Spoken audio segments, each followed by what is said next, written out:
Bueno,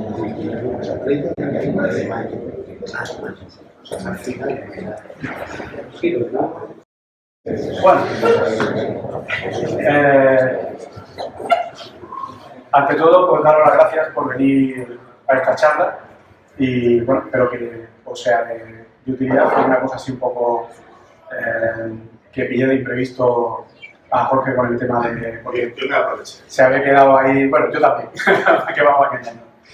Y bueno, la verdad que tenía pensado, la verdad que no lo tenía muy bien, digamos, preparado, pero bueno, me ha dado tiempo a prepararlo bien, por el tema de hablar de algo que realmente está ahora muy en boga y es algo bastante interesante y es algo que va a ser tendencia y es algo que nos va a interesar mucho cuando Apple lance iOS 10 y lance la nueva versión de Cocoa en el que le dé la vuelta y empieza a tener código nativo en Swift en vez de en Objective-C, de forma que habrá esa pequeña transformación de la que ya se empieza a hablar. Y esto de lo que vamos a hablar hoy va a tener una importancia bastante clara en este nuevo desarrollo, en el que Apple claramente quiere abandonar un poco, quiere dejar en segundo plano el desarrollo en Objective-C y centrarse más en el desarrollo en Swift como lenguaje. No sé, pues supongo que me conoceréis, si no, pues yo soy Julio César Fernández, soy Apple Developer Evangelist, que básicamente un evangelist no es más que una persona sobre temas de desarrollo de Apple e intenta pues enseñar a la gente, básicamente. Y si me conocéis, pues bueno, tengo una web que es applecoding.com, que supongo que algunos la habréis visitado, si no os invito a hacerlo, en el que pues intentamos sacar pues, tutoriales, tenemos un podcast, tenemos varias cosas donde hablamos de todo el tema de lo que es desarrollo en el mundo Apple, pero intentamos que sea un tipo de desarrollo más cercano, una forma de hablar, de acercar el desarrollo de una forma mucho más sencilla, porque normalmente es demasiado incomprensible para mucha gente y lo que nosotros intentamos de alguna forma es una manera mucho más sencilla. A raíz de esta web también, no sé si alguno lo tendréis, si no, también podemos hablar de un libro, en el que tengo editado un libro desde hace, pues desde julio del año pasado, tuvo una actualización en octubre y ahora va a tener una nueva durante, no sé todavía si sí, probablemente mediados, finales de este mes aproximadamente, en la que se actualizará a la versión 2.2 también a nivel de open source y se actualizará también a nivel de enseñar a la gente una breve introducción de cómo trabajar sobre entornos Linux con Swift para poder, pues, en fin, trabajar en cuanto a toda esa parte que a lo mejor nos es todavía un poco desconocida, pero está a punto de llegar de la mano de IBM, en el que toda la parte de backend, que normalmente estamos acostumbrados a tener que desarrollarla en otros lenguajes o en otras plataformas, etcétera, etcétera, a partir de ahora y cada vez más se va a poder desarrollar directamente en Swift, de forma que vas a tener, como por ejemplo pasa con Java, en el que tú puedes desarrollar la parte backend directamente en el mismo idioma en el que desarrollas toda la parte del frontend. Y ahora mismo a nivel de nube solamente funciona y el resto de compañías tipo Amazon, tipo Microsoft, etcétera, tienen ya planes de ir hacia adelante con esta implementación. Entonces, Swift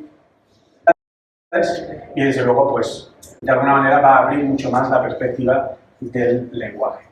Entonces, hoy de lo que vamos a hablar, como hemos comentado ahí, es el tema de la programación orientada al cliente. ¿Qué es esto de la programación orientada a protocolos? Porque supongo que alguno, o casi todos, veríais en junio del año pasado la famosa charla de Dave Abrams en el que presentó este nuevo mecanismo, poniendo primero una serie de problemas a la orientación a objetos y luego explicando cómo podría hacerse otro mecanismo de abstracción completamente nuevo, diferente y basado en tipos por valor y no en tipos por referencia, como en el caso de los objetos, para que los desarrollos sean mucho más eficientes. Entonces, eso es lo que vamos a intentar ver hoy.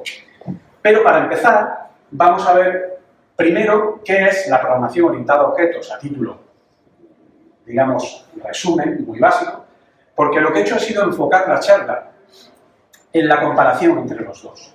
O sea, si es complicado entender en qué se basa o cómo se puede construir, porque al final estamos hablando de una forma diferente de pensar los programas, de una forma diferente de pensar los proyectos.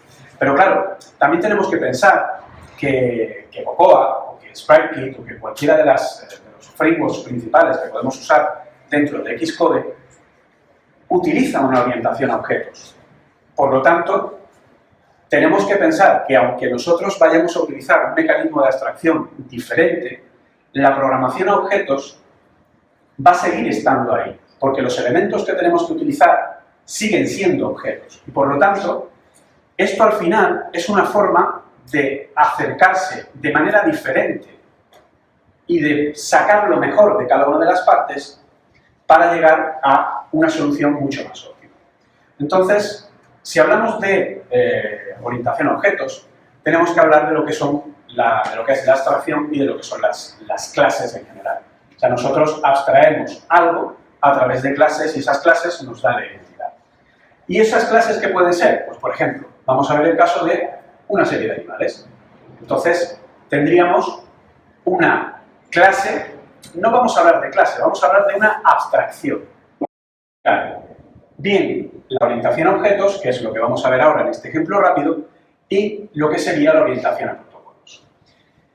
Si pensamos en objetos, lo que podemos pensar es en atributos y en métodos. Y eso significa que en el caso de los animales, por ejemplo, podríamos tener un número de patas que podrían tener, o, por ejemplo, el tipo de alimentación que pueden tener. Y luego tendríamos una serie de métodos, una serie de funciones que, en función de esas propiedades, de esos atributos, realizan una serie de funciones. Hasta ahí no estoy contando nada que con lo que no estéis familiarizados.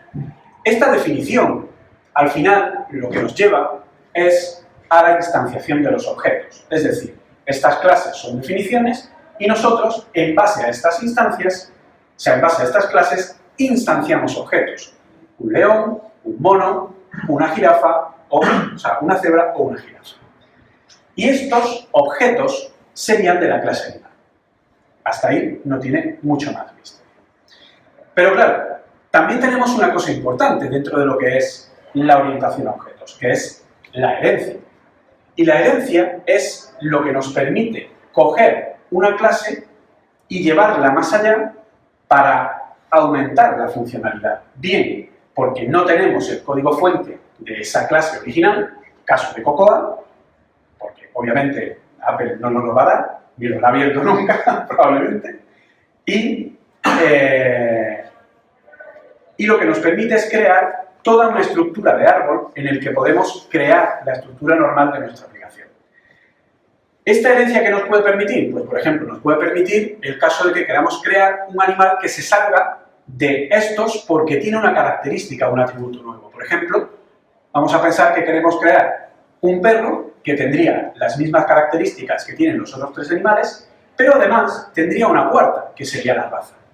Entonces, claro, ya nueva clase y tenemos que crearla a través de herencia. Entonces, esto básicamente es... Entonces, en este caso, lo que vamos a hacer es irnos a ver cómo hago esto.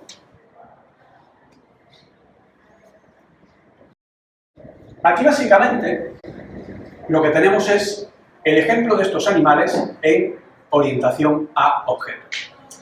Aquí lo que tenemos, pues es eso, la clase animal, una enumeración de los diferentes tipos de comida, los tres atributos, sonido, número de patas, alimentación, etc. El hablar y el andar. Entonces, aquí como podemos ver, y esto es una característica de Swift, tenemos que inicializar todos los componentes que tiene. Y no solo eso, sino que además tenemos que ser respetuosos con cómo está esto estructurado. A ver si puedo... A ver. Entonces, por ejemplo, si nosotros aquí queremos crear el león, ¿vale? Lógicamente tendríamos que crearlo de la clase animal, y en este caso, como la clase no tiene inicializadores, tendríamos que dar atributos. Pues eso, el sonido o lo que sea, ¿vale? En ese caso, pues un loguito, ¿vale? En este caso. Y aquí tendríamos lo que sería el objeto. En el caso que quisiéramos hacer, por ejemplo, tendríamos que crear una inicialización. Es decir, tendríamos que sustituir al sintetizado, que lo que hace básicamente es respetar las inicializaciones que tiene, y aquí tendríamos que pedir por parámetro lo que serían todos los valores que tendría. Y luego, en el caso del animal, tenemos que darle una serie de valores por defecto también para todo lo que viene de la parte de animal. De forma que tendríamos una construcción que no es excesivamente, digamos, práctica, depende de qué sentidos. Porque, por ejemplo, ¿qué pasaría si nosotros aquí queremos crear, por ejemplo, una jirafa, y una jirafa no tiene sonido, no hace sonido? Pues ya tendríamos un atributo, en este caso el atributo del sonido, que quedaría vacío, quedaría inutilizado. No sería útil, pero no podríamos prescindir de él. Y si quisiéramos hacer, a lo mejor, algún tipo de nuevo animal que heredara de la clase original, tendríamos que, por narices, quedarnos con todas las propiedades y con todos los métodos que tiene, incluso con los inicializadores, teniendo que crear cualquier tipo. O sea, si nosotros aquí ahora creáramos un inicializador, sabemos que tenemos que llamar al inicializador de la clase superior para poder manejarlo. De forma que esto, al final, no nos es excesivamente eficiente, depende de qué caso. Entonces, para esto existen otras formas de poder abordar digamos, esta forma de estructurar la información. Entonces, vamos a volver aquí. Y la otra forma sería a través de la orientación a protocolos. En este caso, la orientación a objetos, ¿qué tendría? Tendríamos unas entidades que son clases y objetos que tienen propiedades o atributos, métodos o comportamientos, y cada tipo de un objeto es una instancia. Si nosotros creamos, como hemos visto, un león, una jirafa o una cebra, cada uno de ellos es una instancia de la clase. De forma que lo que tenemos son diferentes objetos. Esto, a su vez, tiene la capacidad de poder tener herencia o incluso polimorfismo, sobrecarga, según cómo queramos verlo. De forma que si queremos modificar los comportamientos de un padre con respecto al hijo, tenemos que sobreescribir la función que ya tiene. ¿Qué problemas tiene esta orientación a objetos, como hemos visto? Pues básicamente los problemas que tiene son: el primero es que son datos por referencia. Son referencias que tienen el problema de que si nosotros usamos varias variables y vamos igualando, ¿qué pasa con el ARC? O, por ejemplo, el problema de los closures, que si nosotros trabajamos con closures y esos closures, como el encerramiento que son de por sí, coge y captura algún dato fuera de su propio ámbito, está creando una suma de referencia que luego no se va a liberar y que puede provocar una pérdida de ese objeto, una pérdida de la referencia de ese objeto, y que ese objeto nunca se libere, que se quede perdido en memoria porque, digamos, el objeto principal se ha liberado antes que la suma haya permitido que la ARC lo ponga a cero. De igual manera, también tenemos el problema de que la herencia es acumulativa, es decir, si nosotros queremos hacer, como hemos visto, un perro, tenemos que quedarnos con todas las características de su clase padre. Tenemos que quedarnos con el sonido, tenemos que quedarnos con la alimentación, y tal vez haya alguna característica o incluso alguna función de las que hay en esa clase padre que no nos interese. Y si hacemos más niveles, más tenemos que ir heredando. Y no podemos deshacernos de ello. Tenemos que, digamos, recogerlo. En el caso de los métodos a lo mejor nos da más igual, pero en el caso de las propiedades no, porque las propiedades en una clase siempre tienen que estar inicializadas.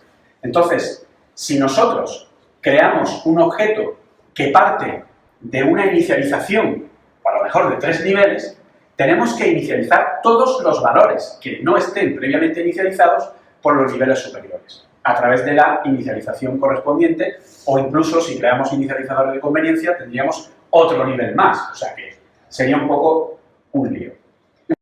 Una mala costumbre, pierden su propia identidad y tenemos que estar con el as preguntando, oye, esto va a ser, no lo cojas, hazme una conversión forzada y eso puede llevar implícito un cuelgue. O sea, al final los objetos, en el momento en el que nosotros los mandamos a funciones, los metemos en un array, etcétera, etcétera, pueden perder su identidad. Si tenemos un array de diferentes objetos de tipo cadena, de tipo número, te hace un upcasting hacia lo que sería un NSObject. Si cogemos y tenemos una función que queremos que sea más genérica, es a través de los genéricos. Pero incluso dentro de la propia función genérica, el objeto pierde su identidad y lo ha permitido convertir para que pase por algún sitio, ya no podemos acceder a la identidad, aunque está ahí. Porque luego cuando lo recuperamos, si es un string y lo tenemos como NSObject, cuando le volvemos a poner el tipo string, sí podemos acceder a esos elementos. Pero esto al final es un problema que tenemos que tener siempre en cuenta. ¿Otro problema más? Pues lo que hemos comentado, que todas las propiedades en Swift tienen que estar inicializadas en la propia definición.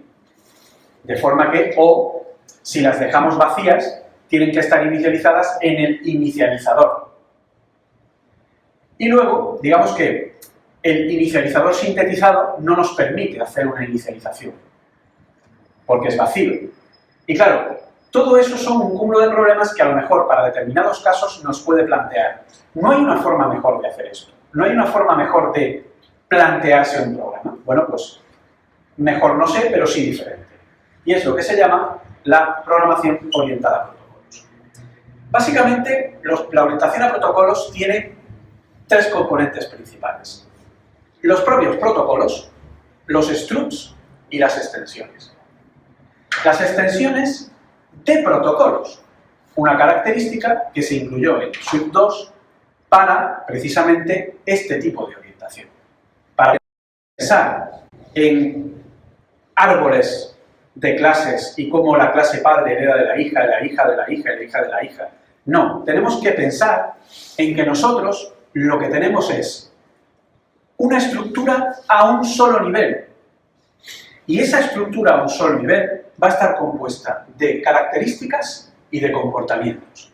Es como tenemos que pensar, porque cada protocolo lo que va a hacer es darnos la identidad de nuestra abstracción. Y esa identidad y esta forma nos va a repercutir una serie de ventajas con respecto a lo que hemos hablado ahora. ¿Cuál es la primera de ellas? Que los datos son por valor de las referencias. Es decir, un dato vive dentro de su ámbito. Cuando el ámbito se acaba, el dato se destruye. No hay ARC, no hay conteo, no hay referencias perdidas, no hay leaks, no hay nada. Un dato existe mientras está dentro de su ámbito. Igual que los string, igual que los int, igual que los arrays dentro de Swift, etc. No tenemos el problema de la referencia. Por lo tanto, incluso cuando nosotros utilizamos uno de estos elementos dentro de un closure, como el closure hace una captura, el closure lo que hace es una copia del valor, no una copia de la referencia. Por lo tanto, aunque el valor origen pierda el ámbito, la copia sigue existiendo y por lo tanto el closure siempre va a funcionar y nunca, algo que es muy común, pues procesos que son asíncronos en el que no sabemos muy bien cómo es el ciclo de vida de lo que hemos lanzado. Otra ventaja que tenemos, pues tenemos que son identidades independientes y además son identidades acumulativas. Es decir, si nosotros queríamos un animal de tipo perro, ese animal perro acumula a animal. Sin embargo, en un protocolo no. En un protocolo, nosotros, o sea, en la orientación a protocolos, nosotros podemos hacer que una estructura sea animal y perro a la vez, porque es suma. Igual que los protocolos, cuando los protocolos lo que estamos haciendo es suma de, o sea, una suma de requisitos, en este caso pasa igual. Nosotros tenemos una serie de identidades que vienen a través de los protocolos que son completamente independientes, acumulativas y todas de primer nivel. no de un nivel de herencia. Otra ventaja, que no hay que inicializar los datos cuando creamos el struct. Es decir, un struct tiene un inicializador sintetizado. Nosotros siempre podemos acudir al inicializador por defecto que se nos crea en el struct, donde podemos acceder a todas las propiedades e inicializar el dato directamente en la instanciación. No es necesario que hagamos un inicializador para que haga todo esto. Y además, el tipo de dato es cada tipo de struct y no instancias. ¿Esto qué quiere decir? Nosotros cuando hemos hecho el león era un objeto de la clase animal. Ahora el león va a ser un struct. Y nosotros, la instanciación de ese struct va a ser el león, la variable, león 1, o león 2, o león 20.000. Todos los leones que queramos crear. De esta forma, la forma de identificar es diferente, porque no es lo mismo, ya que cada vez que nosotros tenemos que crear un nuevo león, tenemos que inicializar la clase animal con los mismos parámetros que hemos usado con la anterior instanciación del objeto león. Mientras que aquí tenemos un nivel más que nos aproxima a ser más precisos y podemos definir tantas instancias de ese león, o de la jirafa, o del animal que queramos, o de la abstracción que queramos, a nivel de variable, ya que la identidad es el tipo de dato.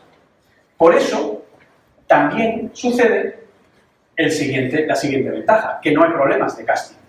Porque un string siempre es, un struct siempre es del tipo del struct. Es decir, un struct no es un tipo.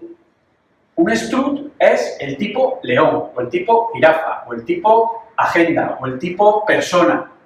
Y ese es su tipo. Y no se cambia, no se muta, no varía durante toda la existencia. Por lo tanto, ya no tenemos ese problema de tener que pasar parámetros, de que pierda la identidad, de tener que convertirlo con el as, etcétera, etcétera. Directamente, el struct ya tiene el tipo, porque el dato que nosotros queremos es el tipo. Entonces, esto, ¿cómo sería de cara a cómo haríamos la solución para nuestro conjunto de animales? Pues bien, en el caso de nuestro conjunto de animales, lo que tendríamos que buscar las diferentes identidades. ¿Cómo se identifican? Y en este caso tendríamos un protocolo animal, que tendría una serie de características, que serían las propiedades que ya tenía nuestra clase. Una clase y darles una implementación, simplemente lo ponemos en un protocolo y le damos una especificación.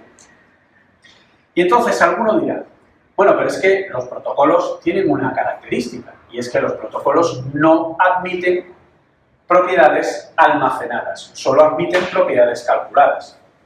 Bien, eso era hasta Suite 2. Ahora, y esto es una cosa bastante curiosa, a la hora de definir, tú tienes que seguir definiendo las propiedades de tipo get o set. Pero, a la hora de trabajar con ellas, puedes trabajar como si fueran almacenadas. No son propiedades calculadas. Es decir, puedes hacerlas calculadas si quieres. Incluso puedes poner diferentes implementaciones de esa propiedad calculada directamente en cada una de los structs donde uses ese protocolo. Pero no es necesario, porque nuestras propiedades dentro del protocolo, definidas de tipo get y set, son propiedades almacenadas tal cual y las manejamos tal cual. No hay una diferencia. Entonces eso nos da un plus de funcionamiento. ¿Qué más protocolos tendríamos que crear? Pues por ejemplo, tendríamos que crear, para el caso de nuestro perro, tendríamos que crear un nuevo protocolo que sería la raza, que tendría la característica de esa raza. Y como aquí los protocolos suman, solamente tendríamos que hacer que nuestro struct se conformara con un animal y se conformara con raza. y no necesitamos crear una estructura de varios niveles a través de la herencia. Pero es que vamos más allá, porque ya hemos comentado que la jirafa no habla, no tiene un sonido. Entonces, ¿qué hacemos con ella? ¿Cómo resolvemos ese problema? Pues bien, para ello podemos crear otro protocolo, el protocolo hablador. Un protocolo que sirva para nuestra jirafa y que tenga la característica del sonido y el comportamiento de hablar. Y entonces diremos, bueno, pues es que el sonido y hablar ya están en el protocolo animal. Vale, pues entonces los quitamos. Requisitos. Lo que hacemos es que si necesitamos, por ejemplo, un león, haríamos un struct que fuera animal y hablador. ¿Que necesitamos al perro? Pues tendríamos un struct que sería animal, raza y hablador. Tendría los tres protocolos a la vez. Pero si creamos una jirafa, solamente tenemos que usar el protocolo animal y no tenemos que usar características o comportamientos que realmente la jirafa nunca va a usar. Por lo tanto, optimizamos nuestra estructura de datos para que sea mucho más eficiente. Claro, a ver, esto es un ejemplo muy sencillo. Imaginaos esto en una situación mucho más amplia, en un caso mucho más amplio, donde, en fin, la cosa ya no es tan sencilla, puede tener muchísimos datos y realmente puede ser que nos sea mucho más útil dividir esto en diferentes protocolos para que así podamos optimizar y podamos tener exactamente los datos que queramos, donde los queremos y no tener datos superfluos. Cosa que nos pasa mucho cuando tenemos que tirar de la orientación a objetos, que muchas veces tiramos de una clase y la mitad de las cosas que tiene no las utilizamos. Entonces, vamos a ver un poco cómo sería esta implementación. ¿Alguna pregunta, consulta, barra no lo he entendido, me he perdido a mitad, etcétera? El espejo y así no me dejo el cuello.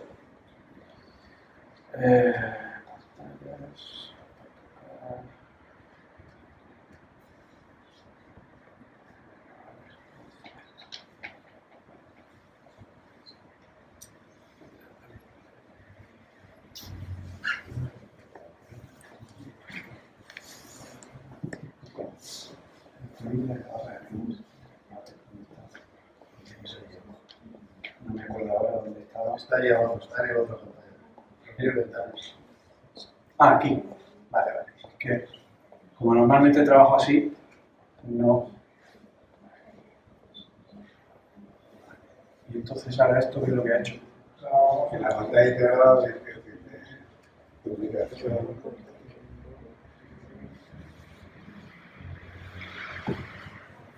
Porque sigue aquí. Claro, que esto está en otro escritorio. A ver. No, sigue teniendo otro escritorio.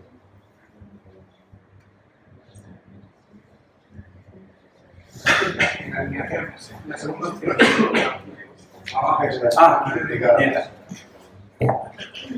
Perfecto, muchas gracias. Ok. Entonces ahora ya vemos el flip-down, ¿no? Bien. Pues entonces vamos a ver cómo sería esta implementación dentro de la orientación a protocolos. Como hemos visto, lo que tenemos aquí, no hemos hecho todo para ir viendo el ejemplo concreto. Aquí tendríamos el protocolo animal. Y el protocolo animal tiene su sonido de tipo string, que es una propiedad getIset, el número de patas y la alimentación, que en este caso serían de tipo get porque no los vamos a tocar más. O sea, vamos simplemente a dar un valor y punto. Y luego tendríamos las dos funciones. Y esto sería el protocolo. Si nosotros aquí creamos el struct del león, pues como hemos visto tenemos el sonido, el número de patas, la alimentación, que en este caso sería la alimentación del tipo de comida, ese es el tipo de omnívoro, y luego las dos funciones. Si nosotros ahora quisiéramos crear un nuevo struct, por ejemplo, el struct de la jirafa, lo único que tendríamos que hacer sería decirle que es de tipo animal. Y aquí, automáticamente ya se nos empieza a quejar y a decirnos que no se conforma con el protocolo. Por lo tanto, aquí, ¿qué hacemos? Pues lo mismo, decimos, empezamos a escribir sonido para que nos vaya poniendo, número de patas, alimentación, creamos hablar, esto que va poniendo solo muy bonito, hacemos más o menos la misma implementación. Entonces, tampoco tiene mucho más. Pero aquí tendríamos lo que sería la jirafa y sus características. Pero, como hemos comentado, queremos hacer que la jirafa sea un tipo que no necesite hablar. Entonces, lo que vamos a hacer es crear ese nuevo protocolo. Vamos a crear el protocolo hablador y en él lo que vamos a hacer es coger la propiedad sonido, la metemos aquí y la función hablar y también la metemos aquí. Y en este caso ya tendríamos esto realizado. De forma que ahora a la jirafa le podemos quitar lo que realmente tiene que tener. Pero claro, en el caso del león, el león sí habla. Por lo tanto, aquí habría que decirle que también se conforme con el protocolo habla. Y en este caso ya tendríamos lo que sería el struct del león con los dos protocolos con los que tiene que conformarse, que son una suma de características, una suma de requisitos, y a su vez tendríamos una jirafa que aprovecha la estructura de los animales, pero ya no tenemos que poner el sonido y la función que hace que hable, porque la jirafa no habla. ¿Qué pasa si ahora cogemos y decimos, vale, pues vamos a crear el perro? Pues hacemos el protocolo de la raza que hemos visto antes, de la raza, en este caso incluso podemos hacer que sea una también una enumeración. Que sea una enumeración de raza y que tenga varios.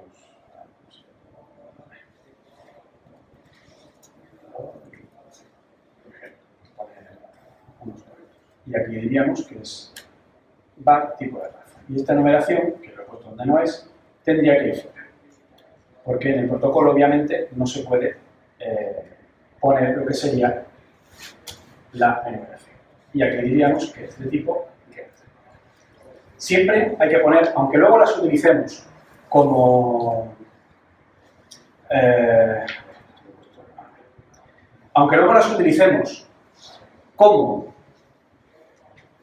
propiedades almacenadas, siempre hay que poner el get o el set. ¿Vale? En función de si van a ser propiedades que solamente van a devolver valor o si van a devolver y también van a permitir asignar valor desde fuera.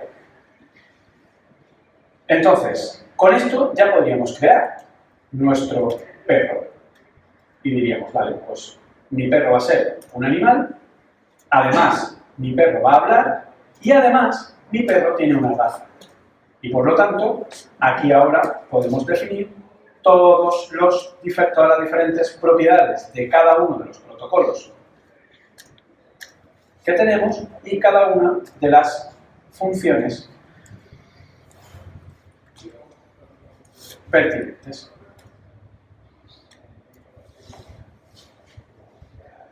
Y con esto tendríamos, como vemos, esta conclusión, es decir, tendríamos un león que es animal y hablador, una jirafa que es solamente animal y un perro que sería animal, hablador y raza, porque está sumando características. Y si nos fijamos, todo está en un primer nivel.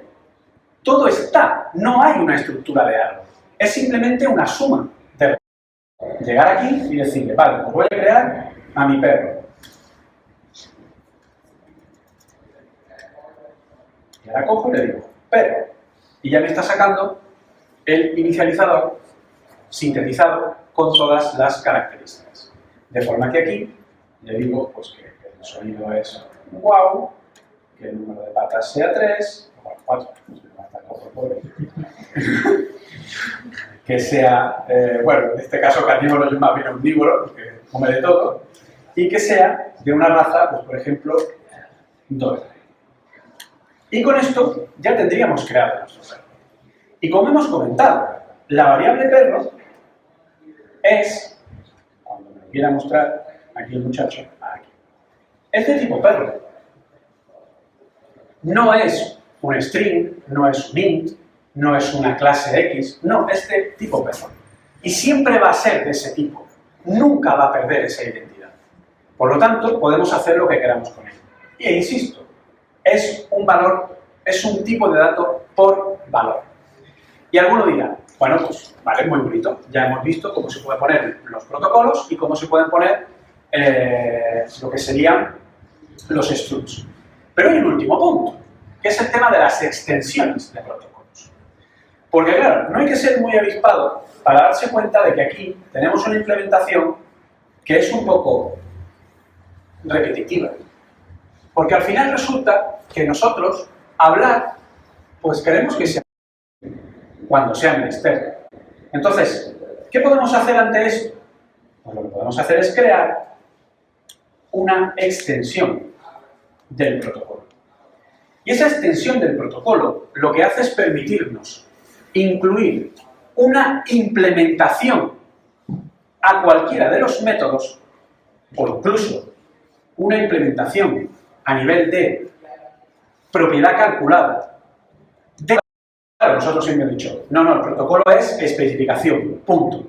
Tú te tienes que conformar a ella y es una especificación. Vale, pero si aparte del protocolo tú te creas una extensión de ese protocolo, lo que nos va a permitir es no solo poner la función hablar, sino darle un código.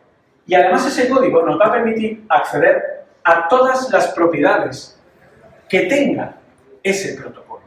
Y esto es muy importante. Y lo que es muy importante entender que las extensiones de protocolos a la hora de hacer implementaciones pueden acceder a todas las propiedades, a todas las variables que nosotros usemos dentro de ese protocolo. Incluso podrían invocar a los métodos que formen parte de ese protocolo si es otro diferente.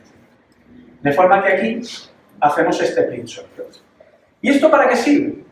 Pues sirve para lo que se llama una implementación por defecto. Es decir, que nosotros ahora llegamos aquí y decimos flash y quitamos la función hablar. Y sigue compilando. Y se sigue conformando el protocolo. Es decir, esta es una de las características donde damos una implementación por defecto a cualquier método. Esa va a ser la implementación que va a tener por defecto. De igual manera, aquí en el perro, hacemos igual. Y sigue compilando. Porque no necesitamos poner la función hablar, ya que la extensión ya lleva la implementación por defecto. En el momento en el que nosotros no pongamos ese método, va a coger la implementación que hemos puesto en la extensión. De forma que ahora aquí nosotros podemos decir a perro y el perro1 nos va a hablar y nos va a decir lo que tenga que decir. Que en este caso, como ha hecho un print, lo pone aquí abajo y hace 1. ¿Por qué? Porque obviamente le hemos dicho que el sonido es wow. Y sin embargo el perro no tiene esa función. La función hablar se la hemos puesto con la extensión de protocolo. Porque esa implementación por defecto, una implementación por cada una de cada uno de los structs que queramos que se conformen a este protocolo. Pero aparte de esto, también podemos coger y decir, vale, pero es que yo sí quiero, porque quiero que yo puedo hacer un override en una clase, en un hijo con respecto al padre y hacer que cambie. Bueno, pues aquí podemos hacer igual. Nadie nos obliga, es decir, podemos poner hablar y cambiar el código y hacer que diga, digo, sonido. Y ahora ha cambiado.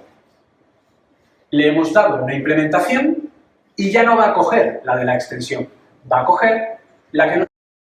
Y esto es, en esencia, la implementación orientada a protocolos. Es decir, es buscar una forma alternativa de estructurar nuestros datos y estructurar nuestro programa en función de un único nivel en el que tenemos características o comportamientos que pueden sumar como suma de requisitos, para crear una estructura que sea más, digamos, eficiente que una estructura de orientación a objetos. De esta manera podemos conseguir muchas cosas muy interesantes. Entonces, ahora vamos a seguir por donde vamos.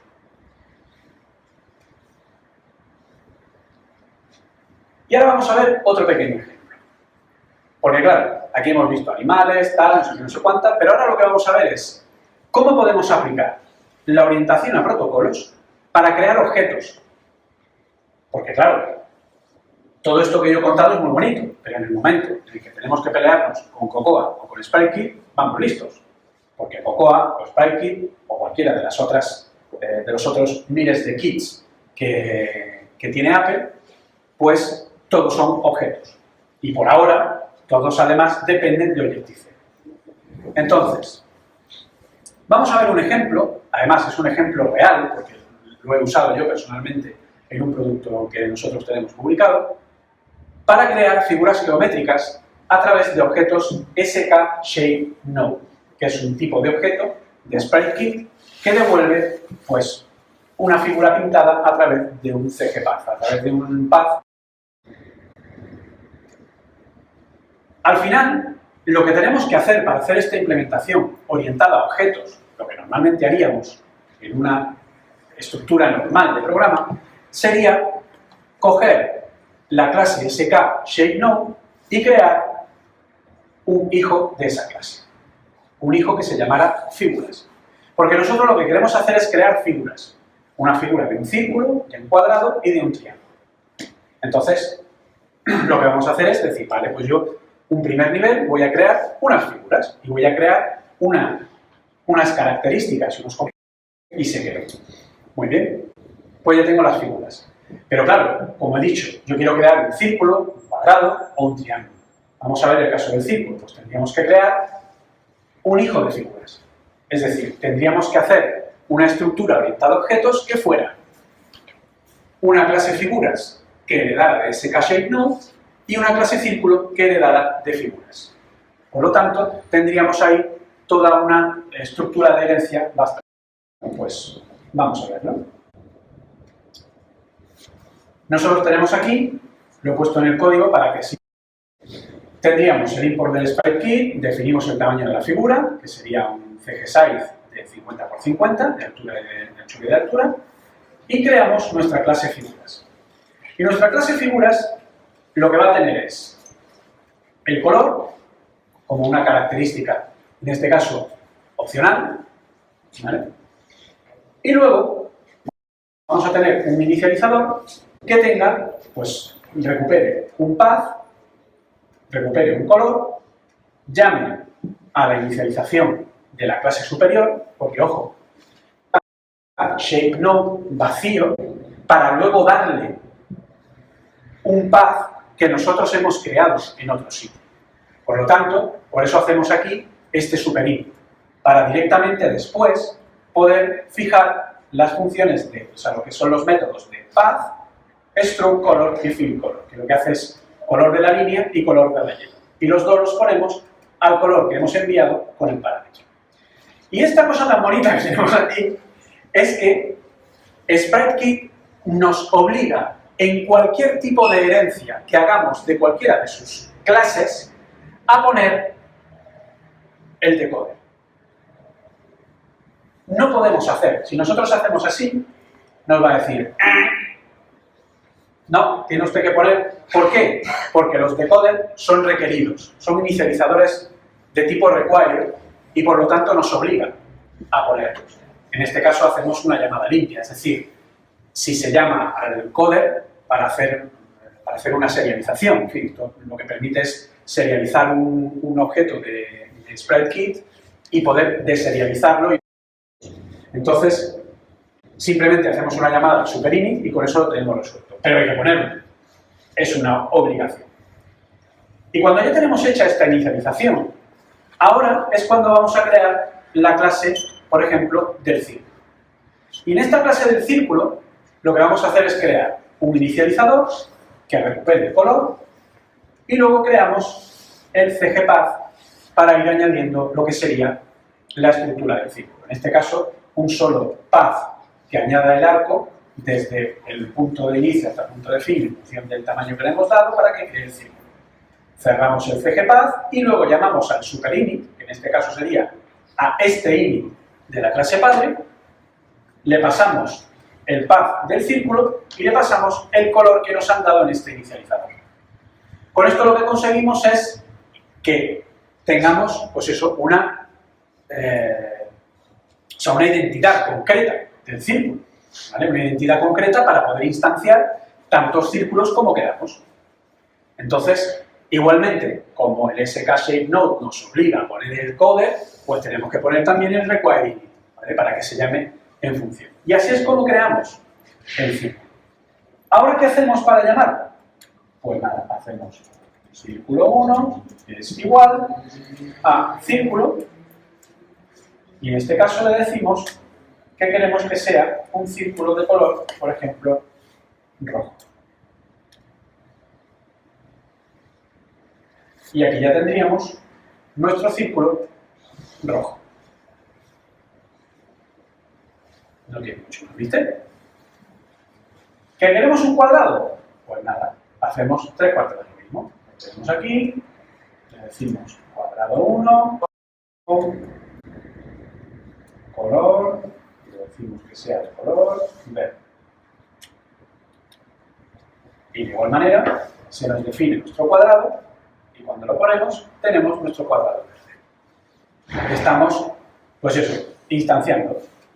Y esto es de tipo cuadrado, que a su vez es de tipo figura, que a su vez es de tipo skShapeNode, que es la clase origen que tiene Apple para este tipo de implementación.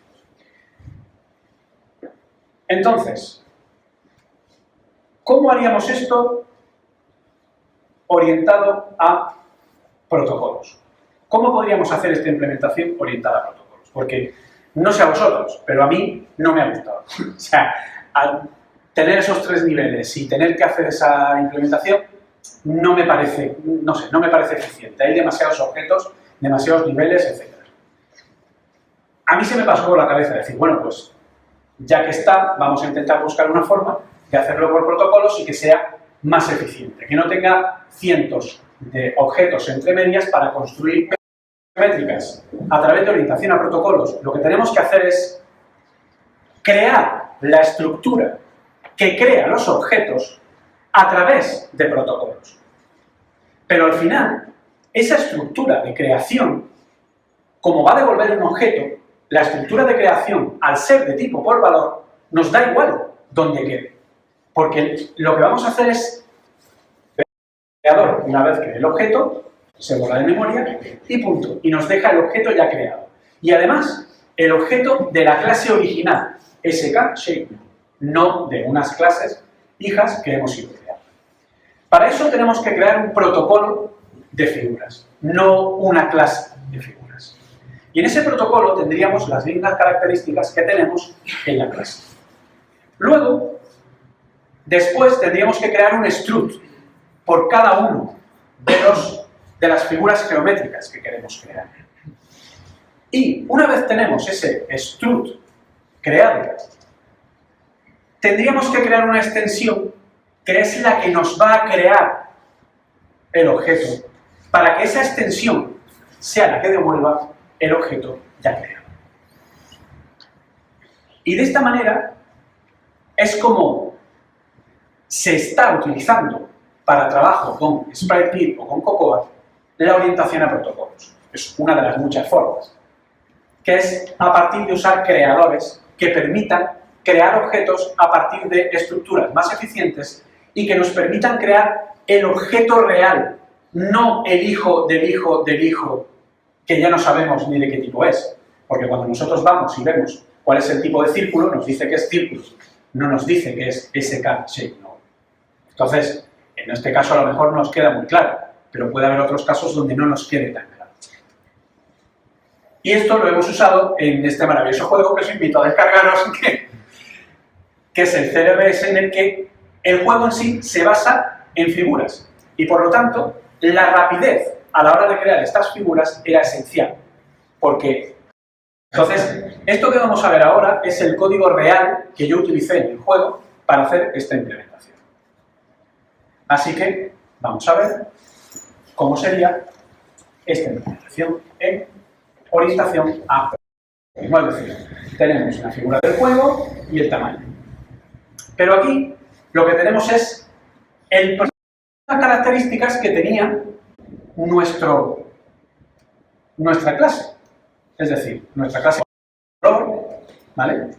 Y luego usaba el path también. En este caso, nosotros hacemos eso, es decir, usamos el path y lo metemos directamente en el protocolo, usamos el color y además vamos a crear este, que es el creador. He aquí un tipo SK ShapeNode. ¿Y esto qué es lo que va a hacer? Pues bien, vamos a darle una implementación por defecto. Que lo que haga sea crear una forma que va a ser un objeto SK ShapeNode, al que se le va a pasar el path que forma parte del protocolo, que esté centrado. Va a asignar los colores de la forma del SK ShapeNode, el stroke color y el fill color, con el otro valor que tiene el protocolo, los colores, y va a hacer un return de ese objeto. Como estamos trabajando con objetos, el objeto se va a crear aquí. Vamos a tener un 1 en el ARC.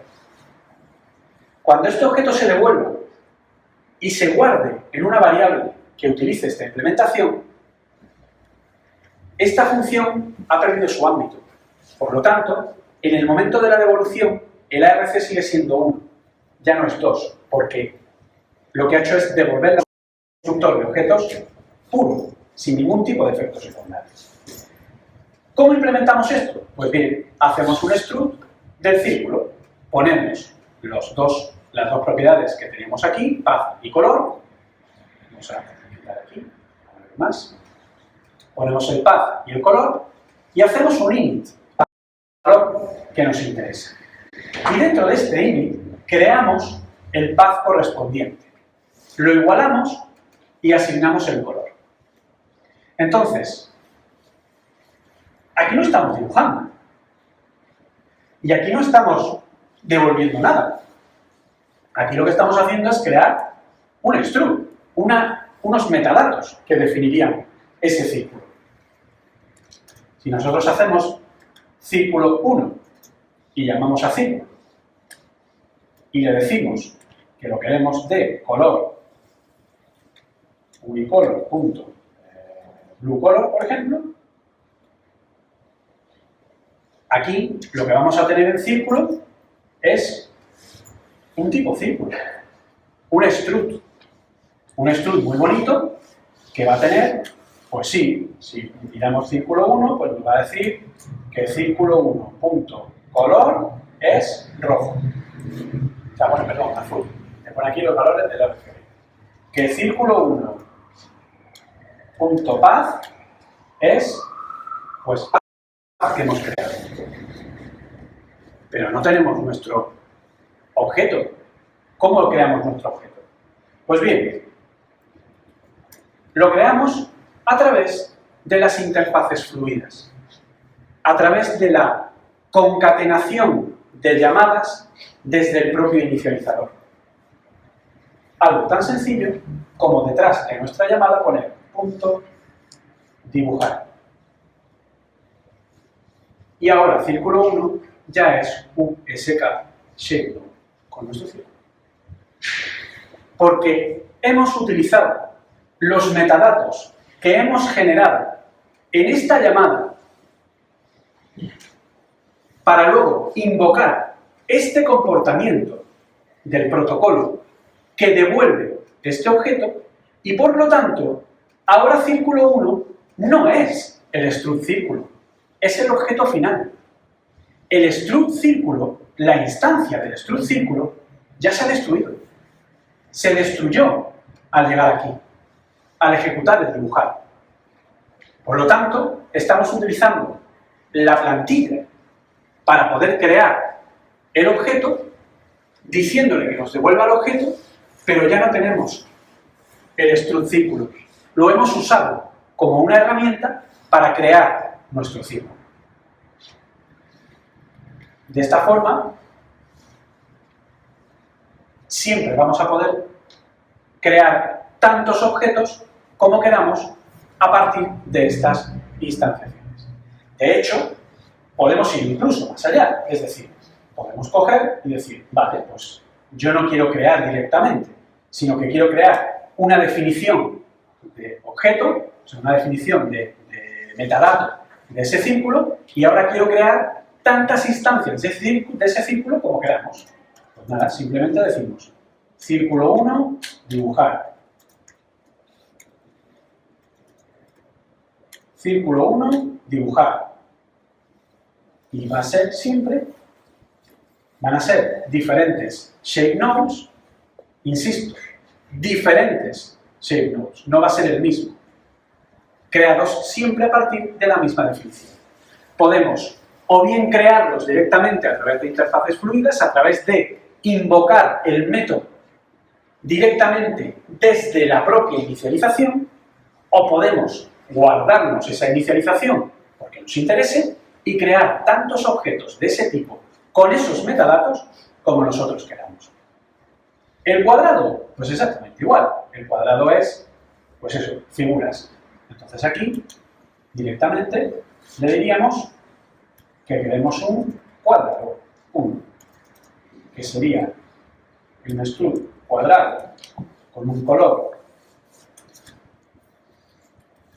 cian, que queda buenísimo, y le decimos igualmente punto dibujar. Y nos sigue creando los objetos. Esto podemos usarlo para cualquier objeto, para botones, para desplegables, para cualquier tipo de... Por eso, o sea, por ejemplo, un ejemplo muy claro y muy práctico. ¿Quién no tiene en sus aplicaciones un estilo de botón propio y este es mi estilo de botón y yo siempre creo así los botones? Y tengo que poner, pues, este tipo de letra, este tamaño, esta tal, esta cual. Podemos hacerlo así.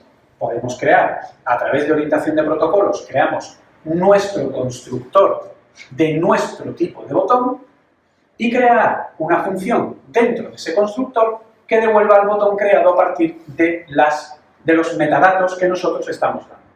Y tendríamos un generador de botones, tantos como quisiéramos, con una misma característica. Y así aprovechamos las ventajas de protocolos, structs y extensiones de protocolos con diferentes posibilidades y sumas, y así podemos crear objetos de una manera mucho más sencilla. Básicamente, esto es todo lo que más o menos tenía que contaros. Es decir, hemos visto pues lo que sería un ejemplo primero de qué es la orientación a objetos, cómo se puede hacer que un ejemplo de caso de orientación a objetos se traslade a esta orientación a protocolos, y luego hemos visto un ejemplo real de cómo aplicar la orientación a protocolos dentro de lo que es la forma en la que podemos crear objetos.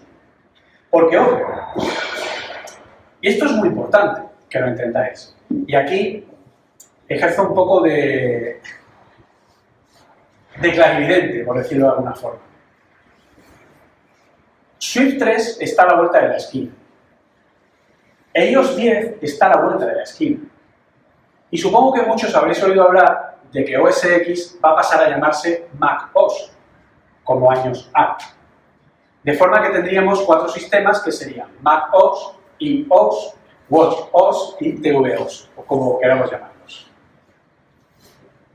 Y esos 4 sistemas van a converger en una estructura universal, muy parecida a la que está haciendo Microsoft, con su estructura de Windows Universal. De forma que a partir de iOS 10 vamos a poder crear una sola red, tanto en Mac, como en iOS, como en WatchOS, como en tvOS. A día de hoy eso ya pasa. Es decir, a día de hoy, cuando tú haces un juego en SpriteKit, el juego en SpriteKit funciona exactamente igual en Mac, en iOS o en tvOS. En WatchOS no, porque no tiene incluido, pero si lo tuviera también funcionaría. Y esto es lo que va a pasar también con las aplicaciones.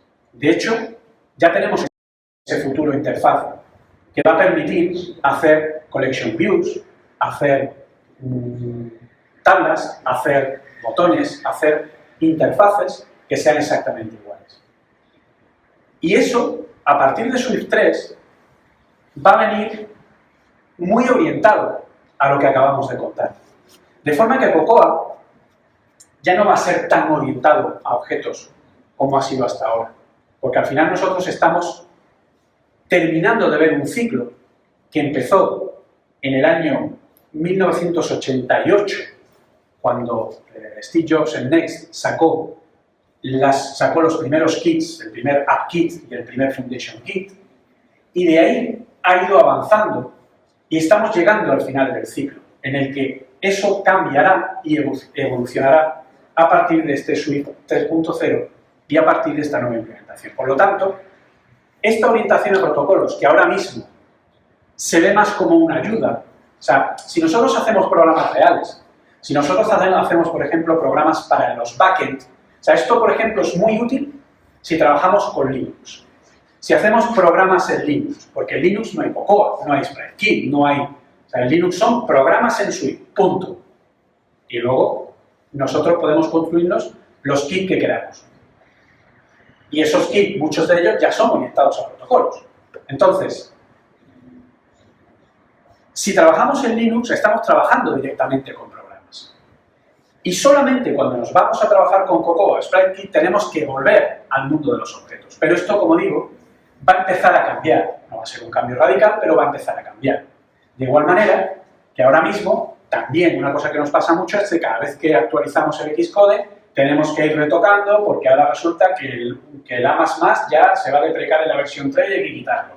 O resulta que los var en las funciones también las van a quitar y hay que quitar y poner un in-out. O sea, ese tipo de cosas, o el cambio tan radical que fue el Swift 2, que supusieron varios días de transformación. Todo eso también va a cambiar. A partir de Swift 3, tú vas a tener una única implementación y esa única implementación te va a servir sea cual sea la versión de Swift que haya detrás, porque se va a identificar por número de versión. Si tú quieres conformarte a la versión 3.1, 3.2, 4, 5, 18, podrás hacerlo. Pero mientras tu código esté marcado como la versión 3, va a seguir compilando y va a seguir funcionando con esa versión. Entonces, todo esto lo cuento porque tenemos que estar preparados, ya que Apple va a cambiar mucho paradigma, va a cambiar muchas cosas que hasta ahora teníamos aprendidas.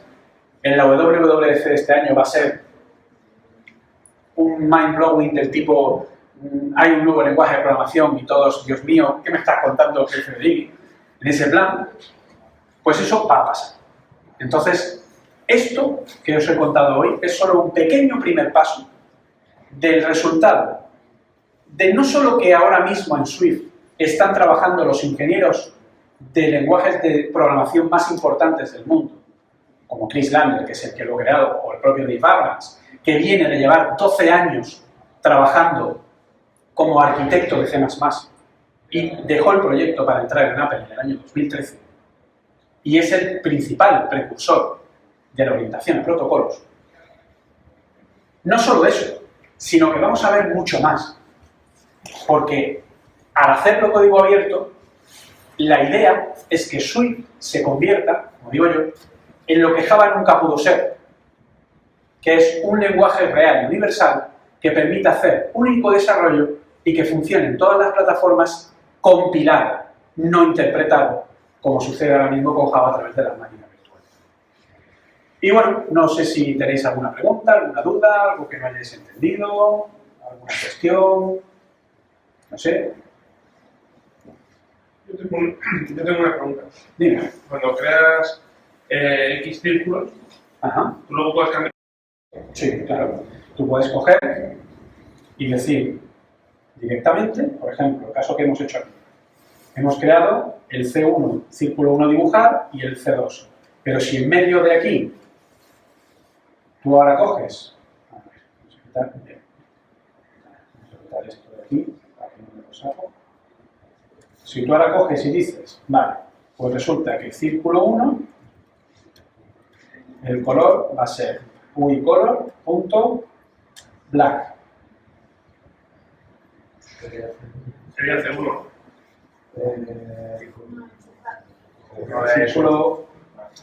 Círculo 1 es la definición. Lo único es que he creado círculo 1 como LED, en vez de como AR, que tengo la mala costumbre. O sea, círculo 1 es círculo, que es los metadatos que nosotros hemos creado. ¿Vale? Si nosotros queremos cambiarlo a nivel de definición, podemos hacer esto. Y entonces lo que tendríamos es que círculo 1 define un color rojo, creamos como color rojo y ese círculo C1 se queda de color rojo, porque la definición en el momento en el que se creó era rojo, pero si ahora cambiamos la definición y la ponemos negro, cuando volvamos a negro. Y luego, obviamente, a ver, esto vuelve a decir que también podemos directamente, dentro del propio C2, cambiar el color. En este caso, decirle que el fill color está, vamos, esto ya es obvio. Pero a nivel de orientación de protocolos, cuando creamos esta implementación, podemos hacer esos cambios. Podemos hacer que este creador cambie en tiempo real.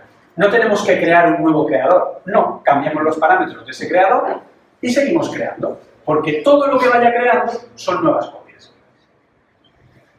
Entonces esto pues lo hace ser bastante más práctico.